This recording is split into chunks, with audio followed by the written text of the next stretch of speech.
अस्सलाम वालेकुम, आप देख रहे हैं फेस टू फेस। मैं हूं मोहम्मद अकबर बाजवा। मैं हूं Shahzad Hussain Bhatt. Welcome to the show. 3 दफ़ा या पता नहीं 4 दफ़ा अल-कादर ट्रस्ट केस का फैसला महफूज हुआ, फिर मौखर हो जाता था, सुनाया नहीं था जाता। अब बिल आखिर सुना दिया गया। 14 साल इमरान खान साहब को और 7 साल बुशरा बेगम को सजाए कैद सुनाई गई है और एक दफ़ा फिर बुशरा बीबी को कमरा अदालत से गिरफ्तार कर लिया गया। अच्छा, अब चैलेंज तो करेगी कोर्ट के अंदर पाकिस्तान तहरीक इंसाफ ये जो फैसला आया, जो सज़ा आई, लेकिन उससे पहले बार बार इमरान खान साहब की तरफ से कहा जा रहा था कि सुना दीजिए फैसला, उसमें इतनी ताख़ीर क्यों की जा रही है। अच्छा, वैसे ताख़ीर क्यों की जा रही थी, ये भी एक बड़ा सवाल है अपनी जगह पे। सुप्रीम कोर्ट के फैसले मौजूद हैं कि 30 दिन के अंदर कंक्लूड करना और फिर 3-4 दफ़ा उसको मौखर कर देना। सवाल तो इस पर उठेंगे और इम्पॉर्टेंट चीज़ ये है कि 1-2 रोज़ पहले ही ये भी खबर इसकी तस्दीक हुई कि चीफ ऑफ आर्मी स्टाफ से जनरल आसिम मुनीर साहब से बैरिस्टर गौहर जो चेयरमैन PTI हैं उनकी मुलाकात हुई। तहरीक इंसाफ इस इमरान खान साहब ने इस मुलाकात को खुशाइन कहा। तहरीक इंसाफ इस मुलाकात के हवाले से ओपनली भी और ऑफ रिकॉर्ड भी मामला आगे बढ़ रहे हैं और फिर साथ मुज़ाकरात भी चल रहे हैं।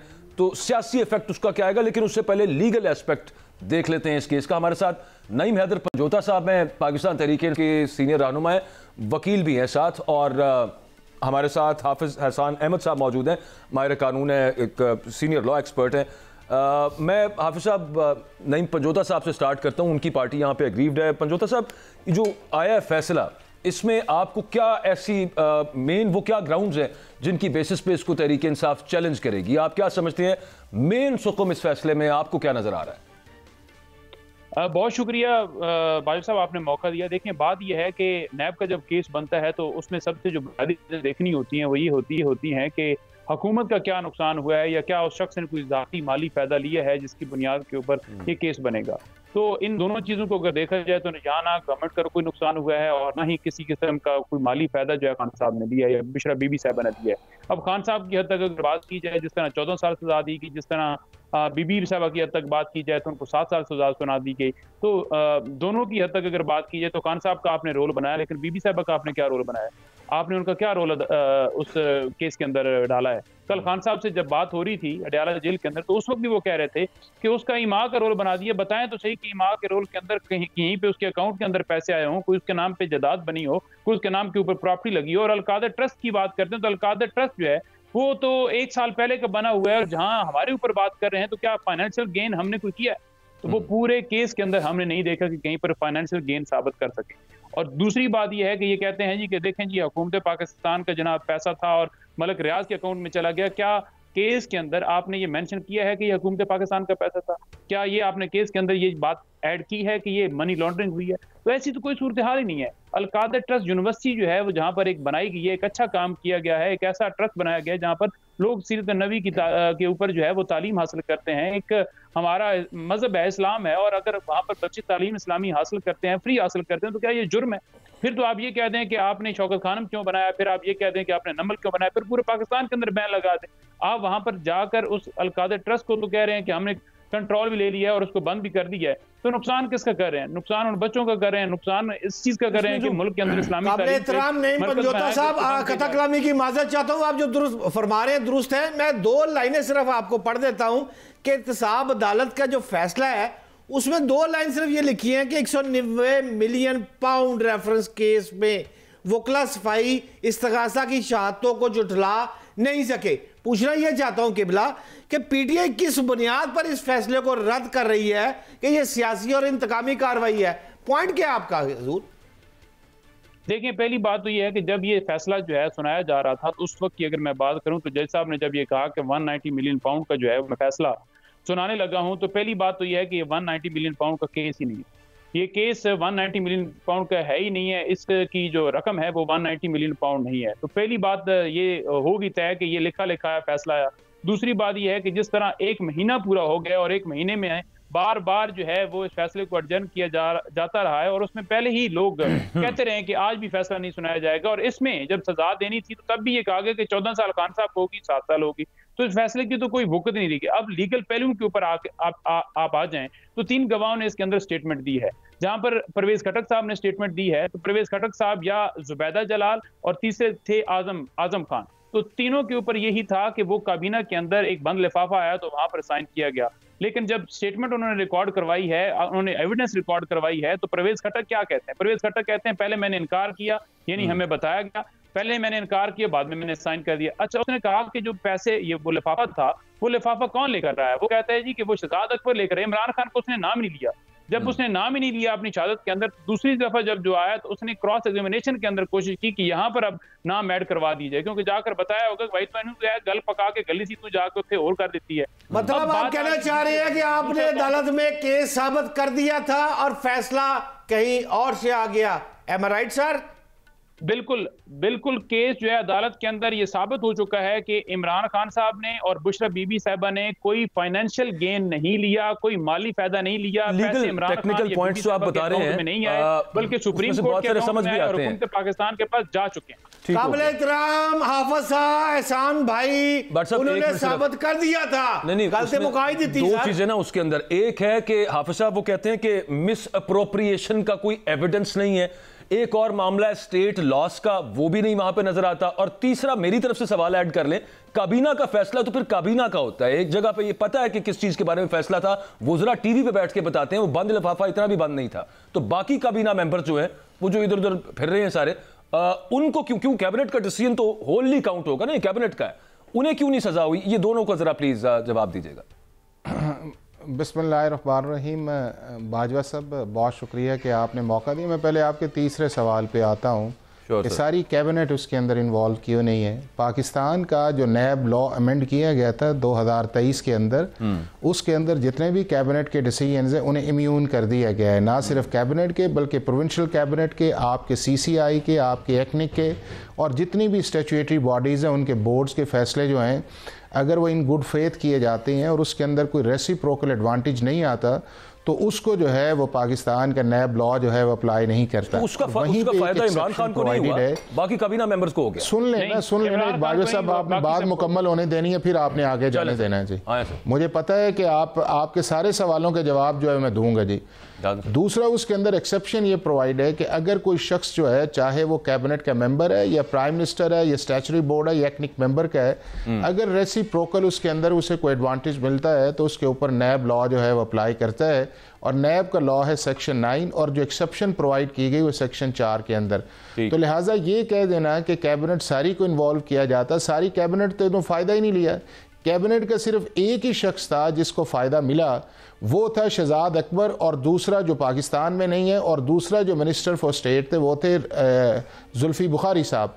तो दोनों के खिलाफ जो है वो रेफरेंस जो है वो आया है। अब ये आप कहेंगे कि जी फॉर्मर प्राइम मिनिस्टर की वाइफ के खिलाफ क्यों आया, तो नैब का लॉ ये कहता है कि आप खुद या आपका जो डिपेंडेंट है, अगर उसका भी कोई एडवांटेज आता है तो आप उस पर केस कर सकते हैं। अब आ गया एक, अब दूसरा सवाल जो आपने किया ये है कि क्या कैबिनेट के उस प्रोसेस के अंदर जो चीजें थी वो इन अकॉर्डेंस विद लॉ थी। चल एक मिनट, आप दूसरे सवाल पे आ जाइएगा, लेकिन ये मिस अप्रोप्रिएशन है या स्टेट लॉस वहां पे साबित नहीं है, लेकिन ये मुझे बात समझ नहीं आई। मिस अप्रोप्रिएशन का केस मेरी अर्ज सुन लीजिए ना, जो अमेंडमेंट हुई का केस नहीं है ये नहीं, मैं पहले सवाल पे हूं, केस जो बना है सईदी, मैं पहले सवाल पे हूं, मैं आपसे पूछ रहा हूं कि अथॉरिटी का और डिसऑनेस्टी का केस बना है। अच्छा ठीक है, मिसअप्रोप्रिएशन तो वो है जो आपके पास पैसा है, आपने उसकी काबीना वाले मामला पहले सर मुझे समझाएं, जहां पे कैबिनेट के फैसले को इम्यून कर दिया है, वो मनी लॉन्ड्रिंग वाला पैसा था जिसको बर्तानिया के कानून के अंदर एडजस्ट करके उस पे बाद में करते हैं ना बात। पहले उस पैसे को एक सिविल एडजस्टमेंट के अंदर शिफ्ट करती है और हो गया है,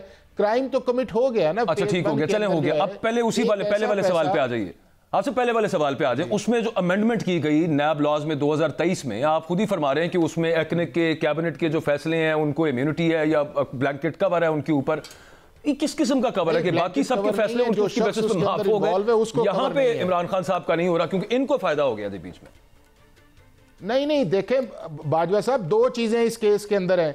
एक चीज ये है कि आपने गलत अथॉरिटी का एज ए प्राइम मिनिस्टर के तौर पे इस्तेमाल किया कैबिनेट के होते हुए, और एक मनी लॉन्ड्रिंग वाला जो पैसा था जो पाकिस्तान के अकाउंट के अंदर आना था, आपने उसको एक और सिविल लाइबिलिटी के अंदर एक क्रिमिनल शख्स जो इंग्लैंड के अंदर था उसका पैसा आपने एडजस्ट करवा दिया। यह है आपका पहला ऑफेंस जो नैब लॉ के अंदर बनता है। अब दूसरा उसके अंदर यह है कि क्या उससे एडवांटेज आया, तो वो एडवांटेज जो है वो आपके सामने एक सीरीज ऑफ फैक्ट्स भी जो आपके सामने आते हैं, और वो फैक्ट्स आपके सामने आया कि जब आपका ट्रस्ट बना ही नहीं था तो जमीन तो उस वक्त एक्वायर कर ली गई थी, और मलिक रियाज के बेटे ने जो है वो जुल्फी बुखारी को जमीन दे दी थी। और उसके बाद जब आपकी डीड आपने बनाई है तो उस वक्त आपने जिस पे साइन किए हुए हैं, आपने कैबिनेट को यह बताया कि हमारे पैसे हमारे अकाउंट के अंदर आएंगे, और पैसा चला गया सुप्रीम कोर्ट के पास चला गया। वो जो हाइड पार्क नंबर 1 की प्रॉपर्टी है जो हसन नवाज साहब ने खरीदी थी, ये मामला तो वहां से शुरू हुआ है। यार हसन का इससे ताल्लुक ही कोई नहीं है। अच्छा, हसन का इससे ताल्लुक ही कोई नहीं। आप किसी से ये पूछे कि जो कैबिनेट ने प्रोसेस किया है वो आइन और कानून के मुताबिक है। ठीक, आप किसी से पूछ लें कि क्या मनी लॉन्ड्रिंग का जो पैसा एडजस्ट हुआ था और जो आया था जिसके अंदर मलिक रियाज ने कहा था, तो अगर वह हसन का होता तो जो नेशनल क्राइम एजेंसी है उसको अंदर कर देती उस चीज के अंदर जो है। नेशनल क्राइम एजेंसी ने तो किया नहीं है, और यहां किस तरह आप उसको यहां पे लेके आ सकते हैं। तीसरा उस चीज के अंदर है कि नेशनल क्राइम एजेंसी को कहा गया कि ये पाकिस्तान का स्टेट अकाउंट है। वो नहीं था स्टेट अकाउंट, वो एक सिविल लायबिलिटी का रजिस्ट्रार का अकाउंट था। अब मलिक रियाज का अकाउंट रजिस्ट्रार का। हाफिज साहब आप जो फरमा रहे हैं बिल्कुल दुरुस्त, फर्क नहीं निकलेगा, किबला दुरुस्त फरमा रहे हैं। छोटा सा सादा सा एक लाइन का जवाब दे, ये 3 दफा फैसला मुलतवी हुआ है, ये क्या कहानी थी? उन्हें क्या पता? बट देखिए बाजवा साहब, जब फैसला आ नहीं रहा था आप सारे कह रहे थे फैसला आ जाए। जब फैसला वो आया, उस जज साहब को चाहिए था कि जब दिसंबर में छुट्टियां हैं तो ना वो डेट देते। पूरे पाकिस्तान में छुट्टियां होती हैं दिसंबर के अंदर, सुप्रीम कोर्ट, हाई कोर्ट और डिस्ट्रिक्ट कोर्ट, उसकी अगली डेट आई है। सुप्रीम कोर्ट के अंदर आज भी कई फैसले जो हैं वो 6-6 माह से पड़े हुए हैं, हाई कोर्ट में इस तरह पड़े हुए हैं, सेशन कोर्ट के अंदर इस तरह। जो कि ये एक पॉलिटिकल केस है तो उस पॉलिटिकल एंगल आना है और आएगा, और इसके अंदर आएगा। हमने आपकी बात मान ली हाफिज भाई, हम चलते हैं नई मैदर काबिल इहतराम पंचोता भाई के पास। पंचोता भाई वजीर कानून, बड़े आप भी समझदार हैं, बड़े बहुत बड़े एक वकील है, हमारी मुल्क का सरमाया है आजम नज़ीर तारड़ साहब। उन्होंने एक तजवीज़ पेश की है कि इमरान खान जो है वो सदर जरदारी से रहम की अपील कर सकते हैं, और आर्टिकल 45 के तहत सदर के पास ये इख्तियार भी है। पूछना किबला आपसे ये चाहता हूँ, हाई कोर्ट, सुप्रीम कोर्ट, फिर सदर मुमलिकत होता है, इतना बड़ा वकील ये बात कर दी और पीटीआई इस पर गौर करेगी, ये किस किस्म की बातें हैं? जरा कानूनी तौर पर समझाएं मुझे। सदर मुमलिकत ने अपने तो माफ करवा लिए हैं ना नई तरमीम से केसेस। देखिए बात ये है ना, मैं आसफ जरदारी की अगर बात करूँ ना तो खान साहब कल कह रहे थे कि 3 से 4 लोग ऐसे हैं जिसमें आसफ जरदारी, ये मरीम नवाज, कह रहे थे उस्मा तो चलो उसको तो छोड़ो ना, और बिलावल, और एक आध और बंदे का नाम ले रहे थे कि ये लोग ऐसे हैं कि जब ये कोई बयान देते भी है ना, कोई मेरे सामने ऐसे नजर भी गुजर जाए ना तो मैं इनके बयान को गौर ही नहीं करता। तो उन्होंने केड़ी गल है जी? बात यह है कि आजम नज़ीर तारड़ तो वो सिर्फ टाउट मार रहे हैं ना। इमरान खान ने अगर रहम की अपीलें करनी होती, या इमरान खान जो है वो इनके सामने लेटा होता, तो वो आज अंदर ना होता, बल्कि वो जहाज पर बैठा कर पूरे पाकिस्तान में उसका जहाज दिखाया जा रहा होता, उसे मसनद पर बैठाया जाता, वो वजीर आजम होता, और वो जो जैसा कि डील के तहत लोकर आकर बैठे हुए हैं। दूसरी बात ये रह गई कि हम अपना कानूनी और आईनी तरीके से जो रास्ता है वो अपना अख्तियार करके, और इसमें हम जाएंगे, अपील फाइल करेंगे, और इंशाल्लाह ताला हमें उम्मीद है कि जल्द उस पर समाअत होगी। और अगर एक आखिरी सिर्फ इस पे ना पंजोता साहब 34 साल रिस्पॉन्ड कर दें जरा, जो हाफिज साहब बात कर रहे थे, वो कह रहे हैं कि केस यहाँ पे मिस अप्रोप्रिएशन का या स्टेट लॉस का नहीं है, ये तो फ्रॉडुलेंट एक्टिविटी एंड अदर्स, उस तरह के जो मामला हैं करप्शन रिलेटेड, ये उनका केस है, डिसऑनेस्टी। मेरा ख्याल में रटी रटाई बात करने से बेहतर ये होता है कि आप उस केस की सारी छानबीन करें, उसका फैसला पढ़ें, उसमें से देखें कि क्या केस के अंदर मनी लॉन्ड्रिंग का जिक्र है, कि क्या वो पैसा जो था वो मनी लॉन्ड्रिंग का था, या क्या मनी लॉन्ड्रिंग का केस था, या मनी लॉन्ड्रिंग के हवाले से क्या उस केस के अंदर किसी पहलू के ऊपर डिस्कशन हुई है, कोई बहस हुई है, कोई एविडेंस दी गई है, या क्या कहीं पर कोई साबित किया गया है। तो हाफिज साहब केस को पढ़ ले, फिर रटी रटाई वाली बात तो फिर पंजोता भाई ठीक कह रहे हैं ना, ये क्या फिक्र है यार? वो पैसा यार, वो पैसा जो है मैं बता दूं, वो पैसा जो है वो मलिक रियाज का था, और जहां ये शरीफ खानदान को बचाने की बात करें उनको ना बचाएं। यही बात है कि हम बचाने के चक्कर में हम मुल्क का बेड़ा गर्क करें, और बचाने के चक्कर में आज मसनद पर बैठाया हुआ है, उनको हिसाब देना होगा। वो जो प्रॉपर्टी थी वो प्रॉपर्टी महंगे दामों ये बैरिया टाउन वालों ने सर उसमें जो बेसिक पॉइंट्स है खरीदी है, उस पर हमने गुफ्तगू कर ली। वो जो 9 अरब की प्रॉपर्टी थी जिसको 18 अरब में खरीदा गया, जिसको देख के एनसी ने ये कहा कि ये जो जी मैं वही उसी बारे वर्ड कर रहा था, लेकिन वो खैर कोर्ट में आना है, वो आगे उसमें क्लैरिटी आ जाएगी मजीद के हायर कोर्ट्स हैं वो इसके बारे में क्या सोचती हैं। Thank you very much. Hafiz Ehsan Ahmad साहब हमारे साथ मौजूद थे। एक ब्रेक लेते हैं, ब्रेक से वापस आएंगे तो जो पॉलिटिकल साइड है इसकी और ओवरऑल जो पॉलिटिकल साइड है इस वक्त हुकूमत, एस्टेब्लिशमेंट और तहरीक इंसाफ के दरमियान आगे क्या मामला बन सकते हैं, बन रहे हैं, इस पर कुछ गुफ्तगू होगी। नईम हैदर पंजोता साहब हमारे साथ ही रहेंगे, इख्तियार वली खान साहब PMLN से हमें ज्वाइन करेंगे।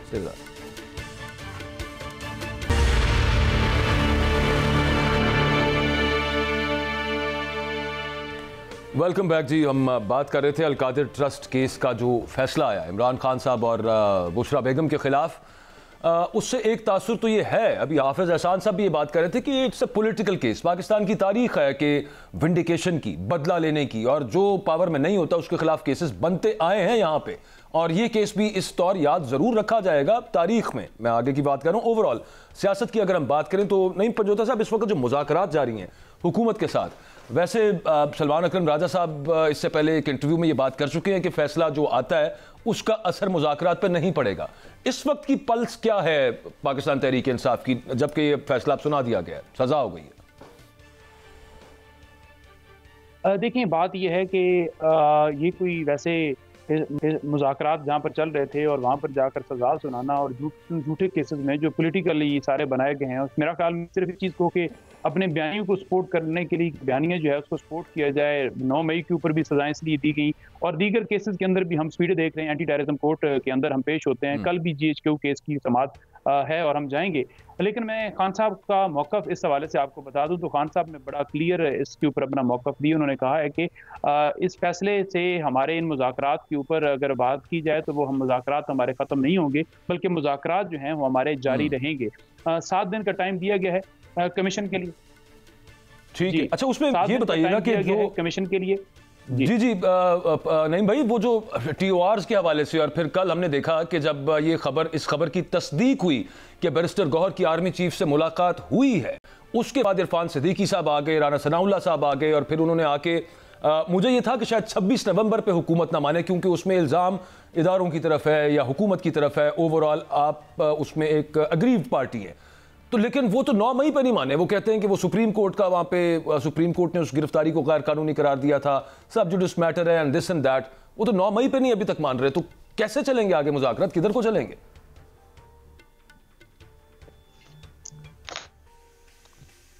नहीं भाई देखिए बात यह है कि जहाँ पर बात है कल की मुलाकात की, जी मैं कल मुलाकात के अंदर जो है मौजूद था और मेरे सामने ही खान साहब ने, जब साफियों ने सवाल किया तो खान साहब ने जवाब दिया कि बिल्कुल आर्मी चीफ से जो है मुलाकात जो है बैरिस्टर गौहर की हुई है। और दूसरे नंबर पर उन्होंने कहा कि ये एक खुशाइन बात है इस हवाले से क्योंकि हम मुल्क की खातिर जो है वो बातचीत कर रहे हैं, तो अच्छी बात है, बातचीत हुई है, बात आगे बढ़ाएं। लेकिन कोई ये समझे कि 9 मई वाला मामला हो या 26 वाला मामला हो या उस पर कमीशन नहीं बनाना, तो वो बिल्कुल गलत बात है क्योंकि हमारे लोग शहीद हुए हैं और हमें इंसाफ चाहिए। और कमीशन जो है वो PTI का कोई नहीं होगा बल्कि सुप्रीम कोर्ट के जजेस के ऊपर मुश्तमिल होगा, सीनियर तरीन जजेस होंगे, तो वो उसमें बैठेंगे, वो तयन करेंगे, हम भी अपनी एविडेंस देंगे और वो भी अपनी।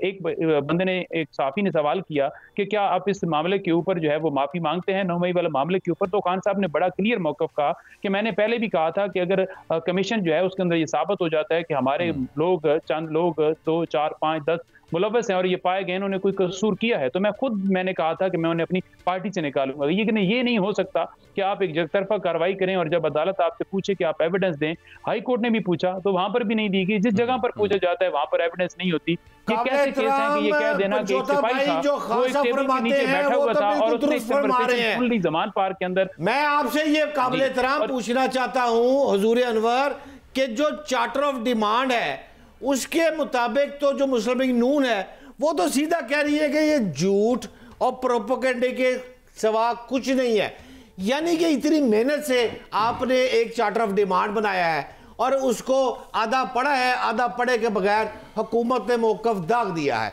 7 दिन की मोहलत आप भी फरमा रहे हैं, मुझे भी इस बात का अंदाजा है। क्या मैं आसान ज़बान में ये आपसे समझ लूँ कि हुकूमत की तरफ से ना ही है? देखिए आसान ज़बान में वो तो इशारा इसी तरफ दे रहे हैं, लेकिन हमने भी अपना मौक़िफ़ जो है वो बड़ा वाज़ेह दे दिया कि 7 दिन के अंदर बनाते हैं तो ठीक है, अदरवाइज फिर आगे नहीं बढ़ा जाएगा। और ये अगर आगे नहीं बढ़ते हम या उस जो हमारी डिमांड्स हैं, जो हमने मुतालबे रखे हैं, अगर उस पर इम्प्लीमेंटेशन नहीं किया जाता और बात खत्म होती है तो इस बात का सारा बर्डन जो है इन लोगों के ऊपर आएगा, क्योंकि उन्होंने वो गवर्नमेंट पे जाएगा। मैं sorry to interrupt you here Panjota sahab, Ikhtiyar वली साहब ने भी हमें ज्वाइन कर लिया है, पीएमएलएन को रिप्रेजेंट करते हैं, सीनियर लीडर है। Let me add him to the conversation. Thank you very much sir, आपने वक्त दिया अपना कीमती। ये फरमाइएगा कि सबसे पहले तो चलें बात कर लेते हैं अलकादिर ट्रस्ट केस की, हम जो पहले बात कर रहे थे, आपका उस पर वर्जन आज एक दफ़ा। ये सर पाकिस्तान की तारीख रही है कि जो हुकूमत में नहीं होता उसके खिलाफ इंतकामी कार्रवाइयाँ होती हैं, यहाँ भी एक तासुर इस तरह का मौजूद है। उसके अलावा ऐसा केस जिसका फैसला 3 दफ़ा मौखर हुआ हो महफूज होने के बाद, या पता नहीं 4 दफ़ा हुआ हो, उस पर फिर डाउट्स क्रिएट होना शुरू हो जाते हैं कि यार अभी महफूज किया था, क्यों नहीं सुनाया, तारीख दी फिर नहीं सुनाया, और फिर जिस किस्म की रीजनिंग दी गई वो भी कोई ऐसी खास रीजनिंग नहीं। तो फिर एक रात पहले ये सोशल मीडिया पे बहुत सारे लोगों को पता था कि ये सजा होने वाली है, तो फिर उसकी क्या क्रेडिबिलिटी मांग रही है सर? बहुत शुक्रिया अकबर। बात ऐसी है कि मेरे ख्याल में आपने तारीख की बात की, तो तारीख को जरा स्ट्रेट कर लें। मियां नवाज शरीफ को उस वक्त सजा सुनाई गई थी जब वो वजीर आजम थे। क्या वो पनामा में अकेले नामजद थे? क्या ऑफशोर कंपनियों में इमरान खान का नाम नहीं था? क्या 500 लोग उसमें और नहीं थे शामिल? तो तारीख जो है इसका रिकॉर्ड दुरुस्त करने के, नवाज शरीफ को उस वक्त सजा सुनाई गई थी जब उनकी अपनी हुकूमत थी। और दूसरा आपने सवाल किया कि अलकादिर ट्रस्ट के केस पे जो आज फैसला सुनाया गया है, तो मेरे ख्याल में ये फैसला कोई बेवकूफ़ी होगा जिसको समझ ना आए कि पैसे लंदन में नेशनल क्राइम एजेंसी पकड़ती है कि ये लूट का माल है, ये चोरी का माल है और ये किसी कौम का माल है, और थोड़े भी नहीं है, कुछ कम 100 अरब रुपए हैं, और वो कहते हैं कि ये पाकिस्तान को लौटा दी। सर वो तो केस कोर्ट में जाना है ना। मैं तो ये पूछ रहा हूँ कि एक रात पहले ये ट्विटर पे कैसे लोगों को पता था कि ये 14 साल सजा होने लगी है? वो कॉन्टेस्ट आपको बता रहा हूँ, आपके सवाल का जवाब दे रहा हूं जी कि वो पैसे फिर आए और उन पैसों को अकाउंट नंबर 1 जो रियासत का अकाउंट है उसमें जाने की बजाय वो मलिक रियाज के खाते में से डाल दिए गए सुप्रीम कोर्ट में, और उसके एवज 500 कनाल अराजी मिलती है यूनिवर्सिटी के लिए जिसको मजहबी टच दे दिया गया था। फराज शहजादी कौन है?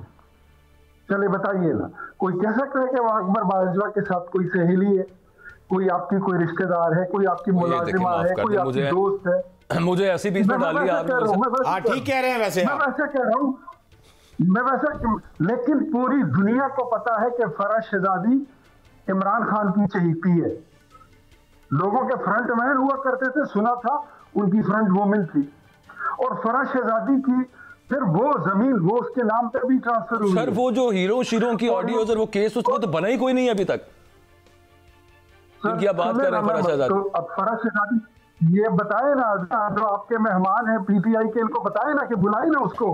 आप प्रोसिक्यूशन हुकूमत ने करनी है बॉस, और केस ही भी तो कोई नहीं बना, वो तो सिर्फ जबानी जमा खर्ची चलता रहा टीवी पे।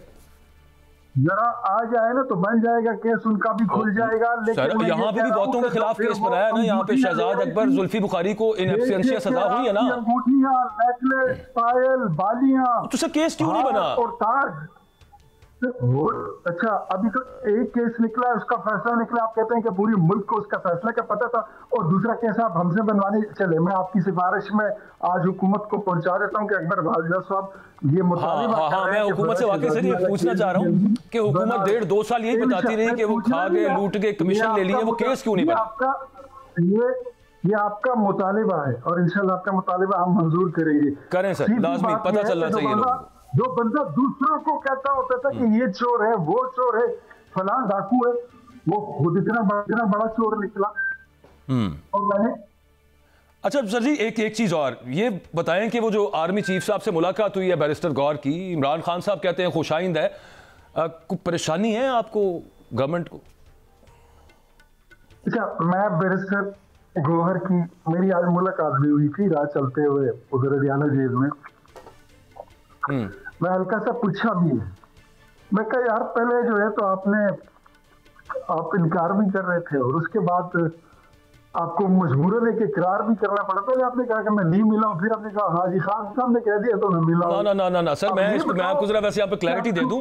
ये जो है ना आपके गवर्नर साहब जो है केपी, उनसे एक प्रोग्राम में पूछा गया, उन्होंने कहा ये खबर फिर रही है, उन्होंने पहले कंफर्म किया, गवर्नर केपी ने, उन्होंने कहा हाँ मिले हैं, अगर नहीं बताना चाहते तो ना बताएं, मैंने तो खुद देखा। अगर आपने नहीं सुना तो वो क्लिप मैं आपको व्हाट्सएप कर देता हूं, जिसमें बैरिस्टर गोहर एक दिन पहले कहते हैं कि मेरी मुलाकात नहीं हुई।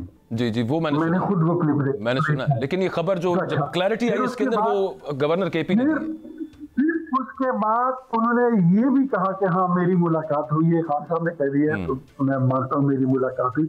सवाल ये है कि अब बताओ कि अगर आप पहले छुपा रहे थे मुलाकात को और अब उसका आप इकरार कर रहे हैं, तो आप डिग्गी में छुप कर गए थे या पॉलिश की डबिया में बंद होकर गए थे? अब जाहिर सी बात है, जिस तरह जुल्फी बुखारी ट्रंप के पास गया था मुबारकबाद देने के लिए, तो उसको गले मिल के उसके कान में ये तो नहीं कहा होगा ना कि एब्सोल्युटली नॉट, उसको ये तो नहीं कहा होगा ना कि हम कोई अमरीकी गुलाम है, तो यही कहा ना कि जो कहोगे हम वही करेंगे।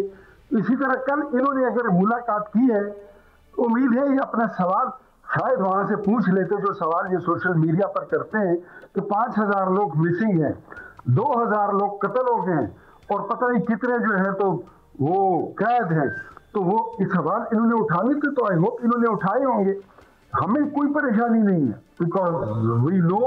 काबिले इत्तराम इख्तियार वली भाई, आप जो फरमा रहे हैं वो दुरुस्त है, हम मान लेते हैं, लेकिन मुझे छोटा सा एक सवाल का जवाब दे दें कि इस वक्त जो मुज़ाकरात हैं वो एस्टेब्लिशमेंट के हैं, पीटीआई के हैं, हुकूमत के हैं, जिसके भी हैं, खुद बता दीजिएगा, लेकिन वो मुज़ाकरात जो आकर रुके हुए हैं, मेरी इंफॉर्मेशन है कि बैरून मुल्क चैप्टर और सोशल मीडिया जब तक कंट्रोल नहीं होगा तब तक मुज़ाकरात आगे नहीं बढ़ेंगे। आखिरी बात, आप इसका जवाब दे दें और एक सवाल का ये भी जवाब दे दें कि हुकूमत के मुज़ाकरात में क्या मुतालबात आप उनके सामने रखने जा रहे हैं। दो बातें हैं किबला, रहनुमाई फरमाए। हमारा कोई मुतालबा नहीं है। सबसे पहले तो ये कहूं कि आपने कहा मेरा छोटा सा सवाल, ये भी कमाल मुज़ाकरात, छोटा सा सवाल जिसमें एक पार्टी का मुतालबा ही कोई नहीं है। ये छोटा सा सवाल जो आपका है ना सर, उसने मेरा ठीक ठाक बड़े वाला मोशन जो है तोड़ दिया। जो मैं बात करने गया तो वो तो आपने सारी साइड पे रखी। अब सुन ले मुज़ाकरात पे। नहीं हुजूर, आप थोड़ा सा लेट आए हैं ना, तो वरना आपको टाइम ज्यादा देना था, आप लेट हो गए, पंजोता भाई टाइम ज्यादा खा गए हैं। पंजोता साहब खैर है, कोई बात नहीं, छोटा भाई है, मेरा टाइम भी है, उनको चाहिए तो आप उनको दे दें। इख्तिलाफ होता है वो अपनी जमात। सर वो ना जरा क्विकली इसको सम अप कर दीजिए जो भट्ट साहब सवाल पूछ रहे हैं। मैं फिर आखिरी सवाल पंजोता साहब से लेना प्लीज। मुख्तसर मेरा उस पर यही तज्जिया है कि पीटीआई मुज़ाकरात फॉर द सेक ऑफ मुज़ाकरात कर रही है। ठीक है, ये सियासत करेंगे, ये अपनी डर्टी पॉलिटिक्स खेलेंगे।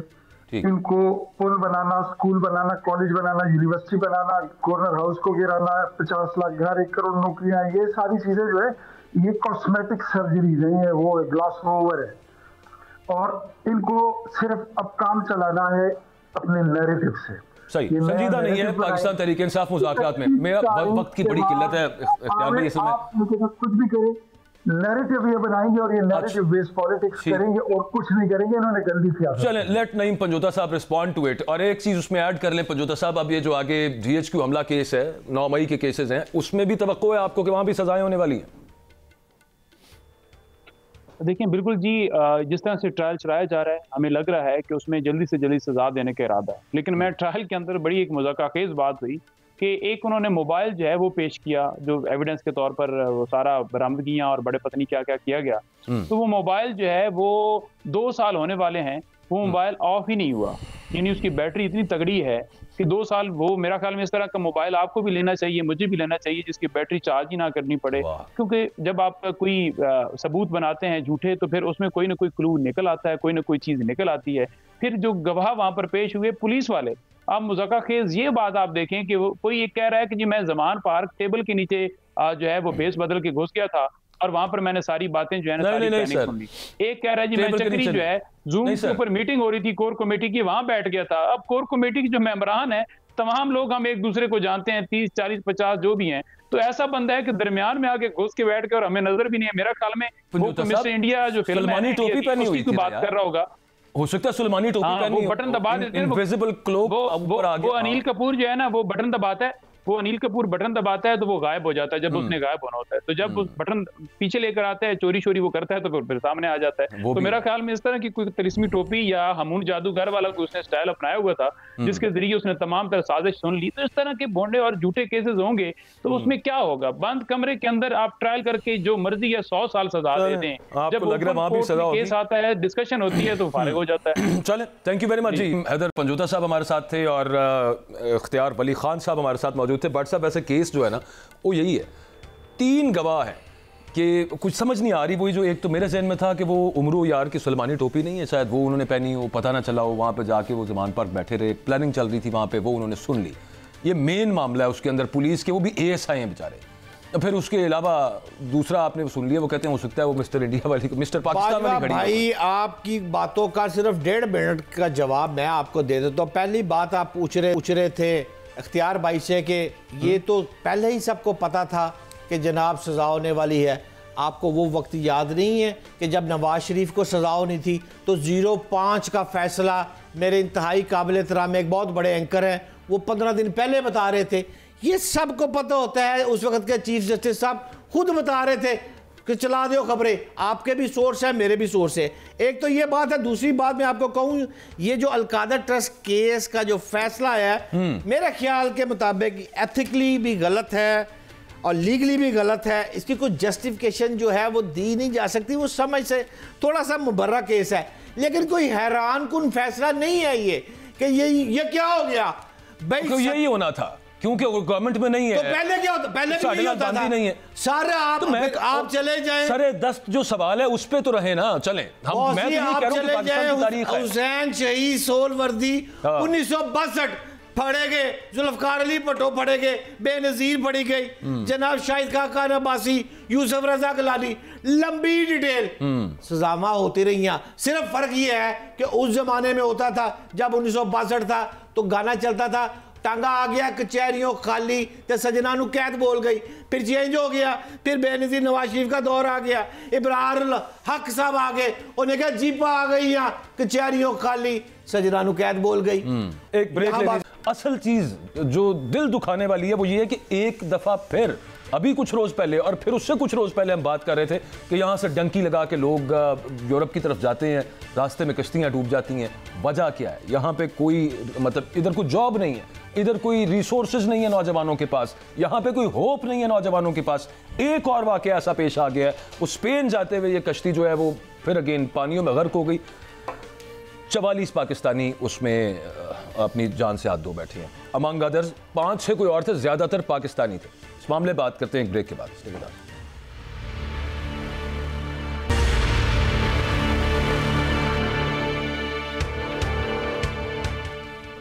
कुछ रोज़ पहले वही जो हम डिस्कशन कर रहे थे कि पाकिस्तान से जो लोग गैर कानूनी तरीके से और फिर डंकी लगाना एक इंतहाई डेंजरस तरीके से जो जाने की यूरोप जाने की कोशिश करते हैं, पै दर पै हम ये इस तरह के केसेस देख रहे हैं। अच्छा, उसके अलावा एक और मामला भी है यहाँ पे, वो ये कि जो लोग लीगल मीन से भी जाते हैं बाहर, जो ब्रेन ड्रेन हो रहा है ख्याल उसका भी किसी को नहीं है। इन सब मामला पे बात करते हैं। हमारे साथ फैसल बड़ाज साहब मौजूद हैं। Thank you very much Faisal भाई, आपके कीमती वक्त में आइएगा कि ना हमने अपने नौजवानों को यहाँ पे नौकरी दी है, ना उनको हमने इक्विप किया है। दुनिया के लिए छोड़े, पाकिस्तान के लिए भी इक्विप नहीं है और यहाँ पे होप कोई नहीं है। ये आगे सूरत हाल पर फिर ये ना जाए तो क्या करें? मुझे तो ये नजर आता है कि ये रुकना नहीं है मामला, ये यूं ही जाते रहेंगे, क्योंकि जब यहाँ होप नहीं होगी तो ये सिलसिला तो यूं का तूं जारी रहेगा। तो कसूर उसमें बेसिकली तो रियासत का है। आप आगे इसका एक जरा हमारे तस्वीर खींचिएगा, क्या बनता हुआ देख रहे हैं इस सूरत हाल को आप? देखिए, मुझे ये बात भी समझ आ रही कि हम इसके खिलाफ बात कर रहे हैं कि हमें इतने लोगों को बाहर नहीं भेजना चाहिए, या हम ये बात कर रहे हैं कि जो गैर कानूनी तरीके से लोग जा रहे हैं वो नहीं जाने चाहिए। मैं ये बात समझना चाह रहा हूँ, हम क्या बात कर रहे हैं, क्या टॉपिक? मैं ये बात कर रहा हूँ कि चूंकि यहाँ पे होप नहीं है, लोग यूं बाहर जाते रहेंगे, हम यहाँ पे बैठ के शोज करते रहेंगे और ये हादसात होते रहेंगे आइंदा भी। हाँ, ये होप का मसला सबसे अहम है मेरे ख्याल में। अगर यहाँ हम लोगों को होप देने में कामयाब हो जाएं और लोगों को फ्यूचर प्रॉमिस नजर आए कि यहाँ स्टेबिलिटी है, तो फिर इतने लोग बाहर नहीं जाएंगे। लेकिन एक बात आप ध्यान में रखें कि पाकिस्तान के पास जितना यूथ कैपिटल है, ये दुनिया में 3-4 मुल्क ही और हैं जिनके पास ये है इस कदर कैपिटल, तो ये लाजमी बाहर जाएंगे। बल्कि अगले 10-15 साल में आप देखेंगे कि अभी जो आपको एक जेनोफोबिया का फैक्टर पूरी दुनिया में नजर आ रहा है कि लोग इमिग्रेंट से नफरत करने लगे, अभी 10-15 साल बाद यही ममालिक इन्हीं मुल्कों से, साउथ एशिया से खास तौर पर, लोगों को ज्यादा से ज्यादा बुलाएंगे, क्योंकि वहाँ ये लोग, वहाँ तो यूथ कैपिटल बिल्कुल खत्म हो रहा है।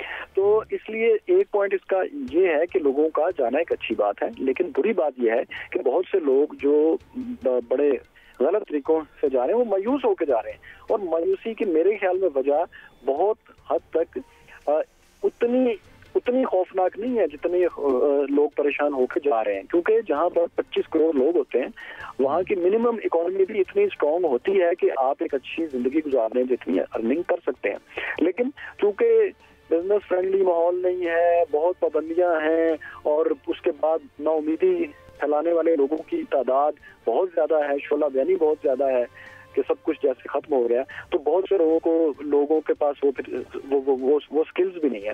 उसकी वजह मैं आपको ये बताऊं कि जिन ममालिक ने हमसे शिकायतें की हैं पाकिस्तान से, उनका ये कहना है कि आपके लोग वेल स्किल्ड नहीं है जी। तो इसका मतलब है कि सिर्फ जाने वाले इसलिए नहीं जा रहे कि उनके पास काम नहीं है, यहाँ भी वो कोई खास स्किल हासिल नहीं कर रहे। तो ये एक होप दिलाने की भी बात है, ट्रेन करने की भी बात है, क्योंकि मैं आज भी ये यकीन रखता हूँ कि 25 करोड़ लोगों के मुल्क में आप मिनिमम इकोनॉमी पे, खाने पे, कपड़े पे, सफर पे, एजुकेशन, इसका भी कोई काम हो तो वो भी एक अपर मिडिल क्लास लाइफ इंसान गुजार सकता है और ये मुल्क बहुत तरक्की कर सकता है। काबिल एहतराम फैसल वड़ाई साहब, मेरे एक मोहतात अंदाजे के मुताबिक अगर मैं बात करूं तो हर साल 20 से 25 लाख नौजवान जो है वो मार्केट में आ रहा है, और नौकरियों का अंदाजा अगर लगाएंगे तो 5 से 7 लाख मैक्सिमम नौकरियां इनको मिलेंगी। ये जो 20 लाख का फिगर निकलेगा बेरोजगार नौजवानों का, और जब वो अपने इलाकों में देखेंगे कि जनाब गांव का जो चौधरी है वो बड़ी गाड़ी लेकर आ रहा है, और आपने देखा होगा कि डॉलर उड़ाए जा रहे हैं शादी ब्याहों पर, सोशल मीडिया पर तस्वीर चलेंगी, तो डंकी नहीं लगाएगा तो वो क्या करेगा भाई? फिर ये किसकी जिम्मेदारी, हुकूमत की? बहुत बिल्कुल ठीक भट्ट साहब, बड़ा ज़हीन पॉइंट उठाया आपने, क्योंकि अब ये हो रहा है कि एक ऐसा मुआशरा हम तश्कील हमारा खास तौर पे हमारा पा रहा है, इसलिए मैं हमारे की बात कर रहा हूँ कि हमारे यूथ बहुत ज्यादा है, वहाँ एक ऐसा मुआशरा हम लोगों के सामने आ रहा है, बच्चों के सामने, जहाँ नॉन प्रोडक्टिव लोग करोड़ों रुपए महाना कमाते हैं, फिर उसको शो ऑफ करते हैं। तो जब नॉन प्रोडक्टिव मीन्स से लोग इतने ज्यादा पैसे कमाएंगे और फिर जाया करेंगे और आपको दिखाएंगे, तो जाहिर है एक आर्टिफिशियल भूख पैदा होगी कि अच्छा मैं अगर इस तरह का एक नॉन प्रोडक्टिव फजूल काम करके इतने पैसे नहीं कमा सकता, तो शायद बाहर कोई जन्नत है, कोई दरख्तों पे पैसे लगे हैं तो मैं ये काम कर लेता हूँ। तो इसने भी एक बड़ा एक नेगेटिव इम्पैक्ट क्रिएट किया है। इसका एक साइकोलॉजिकल असर भी है भट्ट साहब, वो ये कि आपने यकीनन देखा होगा कि मतलब सोसाइटी में जब आप अपनी इमारत दिखाते हैं, अपना 1 करोड़ का घर या महल या फोन या अपनी गाड़ी आप दिखाते हैं, तो बेसिकली उस वक्त तक उस चीज की कोई वैल्यू नहीं जब तक वो कंपैरिजन में नहीं। यानी अगर आपके पास मर्सिडीज है और मेरे पास भी मर्सिडीज है और मोहल्ले में और भी लोगों के पास मर्सिडीज है, तो मर्सिडीज दिखाने का कोई मतलब नहीं है। लेकिन अगर मोहल्ले में किसी के पास आल्टो भी नहीं है, तो अब मैं अगर मर्सिडीज दिखाऊंगा, बेसिकली मैं कंपेयर कर रहा हूँ और बता रहा हूँ कि तुम सब जो हो नीच लोग हो और मैं एक आला इंसान हूँ, क्योंकि देखो मेरे पास तुमसे आला चीजें हैं। तो ये एक एहसास कमतरी का मतलब आपका मतलब मुझे जो समझ आया है वो ये है कि 25 से 30 लाख रुपया लगाकर डंकी पर बाहर चले जाओ, और जो पाकिस्तान में मैं जमीन बेचकर पैसे लूंगा उससे मैं कारोबार नहीं कर सकता। ये पिछली गवर्नमेंट जिम्मेदार है, मौजूदा गवर्नमेंट जिम्मेदार है, कौन जिम्मेदार है? बट सब मैं इस बात को मुकम्मल करना चाह रहा हूँ कि जब जो ये हम सोसाइटी में सोशल मीडिया पे देख रहे हैं, लोग कंपेयर करते हैं अपनी दौलत जब दिखाते हैं, तो बेसिकली वो आपसे और मुझसे कंपेयर कर रहे होते हैं कि देखो तुम्हारे पास ये चीजें नहीं है, लिहाजा तुम एक छोटे इंसान हो, मैं एक बड़ा इंसान हूँ। अच्छा, ये बात वो कह नहीं रहे होते, लेकिन इस बात को आप ध्यान में रखें कि दौलत की नुमाइश हमेशा कंपेरिजन से होती है। अगर सबके पास एक जैसी दौलत है तो आपकी दौलत की नुमाइश का कोई पॉइंट नहीं है। अगर इन बैलेंस है तो उसका एक पॉइंट है। ठीक है फैसल, वो बात आपकी दुरुस्त है। द वेरी सेम टाइम, अच्छा जो व्हाइट कॉलर जॉब्स के लिए भी बाहर जा रहे हैं लोग, जो ब्रेन ड्रेन एहसास उसका भी किसी को नहीं है पाकिस्तान के अंदर। एक रेमिटेंस बेस्ड इकोनॉमी जिसपे सक्सेसिव गवर्नमेंट्स फख्र कर रही हैं उसके ऊपर कि देखें जी इतने पैसे बाहर से आ गए। और आपने ये तो ठीक है, हम लेबर की बात करें, स्किल्ड लेबर की बात करें, जो पढ़े लिखे लोग हैं, जो प्रोफेशनल्स हैं, वो मुल्क छोड़ छोड़ के जा रहे हैं और किसी को एहसास नहीं है। माजरत चाहता हूं बाजवा साहब, एहसास है क्यों नहीं है? एहसास मौजूदा हुकूमत को है। चारों सूबों के वजीर आला की कारकर्दगी चेक करनी चाहिए, कौन क्या कर रहा है। वजीर आला पंजाब जो है वो अगर 30,000 बच्चों को स्कॉलरशिप दे रही है और लोगों को घर बनवाने कहती नहीं, बनवाने शुरू कर दी है, तो ये 10.5 माह की जो कारकर्दगी है तो ये इसकी भी चेक करे, ये केपीके भी चेक करे। किसको एहसास है, किसको एहसास नहीं है? फिर ना उन्हें अपने चाचा को भी बता देना चाहिए था, जो बड़े फख्र के साथ एक तकरीब में ये खड़े होकर कह रहे थे कि जी माशाल्लाह 35 अरब डॉलर हमें रेमिटेंस आ रही है। क्यों आ रही है? लोग पाकिस्तान छोड़ के जा रहे हैं और उनको यहाँ पे फख्र महसूस हो रहा है। खैर ये एक डिबेट है, टाइम चूंकि हमारे पास नहीं, फिर दोबारा किस दिन इसको और खोलेंगे। फैसल बड़ैत साहब आपका बहुत शुक्रिया, हमारे साथ आप थे, मौजूद थे, वक्त दिया। अल्लाह हाफ़िज़।